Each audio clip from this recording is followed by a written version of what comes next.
Welcome to Jain TV news channel. కార్పొరేటీకరణ, కేంద్రీకరణ, కాషాయీకరణకు కారణమవుతున్న నూతన విద్యా విధానాన్ని వ్యతిరేకించండి. జన విజ్ఞాన వేదిక స్టడీ సర్కిల్లో ప్రొఫెసర్ పిఎల్ విశ్వేశ్వరరావు పిలుపు. కార్పొరేటీకరణ, కేంద్రీకరణ, కాషాయీకరణకు కారణమవుతున్న నూతన విద్యా విధానం 2020 న్యూ ఎడ్యుకేషన్ పాలసీ 2020ని వ్యతిరేకించాలని, తిప్పికొట్టాలని తెలంగాణ ఎడ్యుకేషన్ కమిషన్ సభ్యులు, పూర్వ dean, principal, university college of arts, Osmania విశ్వవిద్యాలయం ప్రొఫెసర్ పిఎల్ విశ్వేశ్వరరావు డిమాండ్ చేశారు.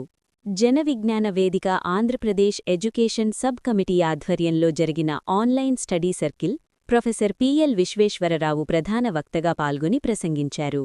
జన Vignana Vedika higher education sub committee state convener doctor N Chandrasekhar అధ్యక్షతన స్టడీ సర్కిల్ జరిగింది. ప్రొఫెసర్ పిఎల్ విశ్వేశ్వరరావు మాట్లాడుతూ 28% విద్యార్థులు మాత్రమే ఉన్నత విద్యను అందుకోగలుగుతున్నారని ఆవేదన వ్యక్తం చేశారు.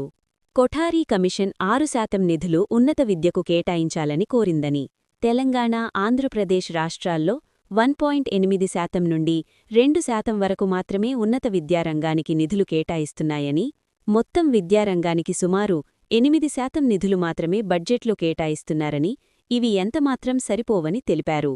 దేశంలో సుమారు 40 యూనివర్సిటీలు తమ కరిక్యులంలో మార్పులు చేసుకోక, మోడర్నైజ్ కాకుండా ఉన్నాయని తెలిపారు. యూనివర్సిటీల్లో సుమారు 80% అధ్యాపక పోస్టులు ఖాళీగా ఉన్నాయన్నారు.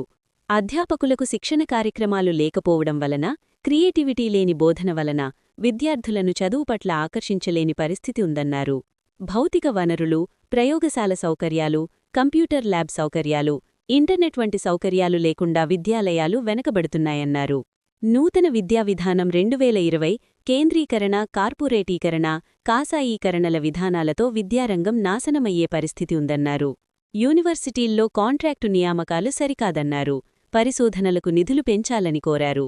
యూనివర్సిటీ అనుబంధ కళాశాలలకు సంబంధించి విద్యార్థులకు అందుబాటు, సమాన అవకాశాలు, నాణ్యతల విషయంలో వెనుకబడి ఉన్నాయన్నారు. విద్య, ప్రజాస్వామ్యం, లౌకికత్వం, శాస్త్రీయ దృక్పథాన్ని కలిగి ఉండాలన్నారు.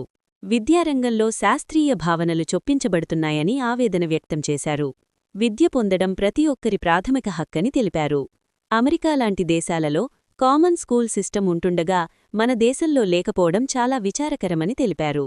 ప్రభుత్వ విద్యారంగాన్ని బలోపేతం చేసేందుకు జన విజ్ఞాన వేదిక, తల్లిదండ్రుల కమిటీలు, ప్రజాస్వామ్య వేదికలు ఐక్యంగా కృషి చేయాలని పిలుపునిచ్చారు. జన విజ్ఞాన వేదిక రాష్ట్ర ప్రధాన కార్యదర్శి డాక్టర్ పి. సురేష్ మాట్లాడుతూ, ప్రభుత్వ విద్యారంగ పరిరక్షణ కోసం జన విజ్ఞాన వేదిక కృషి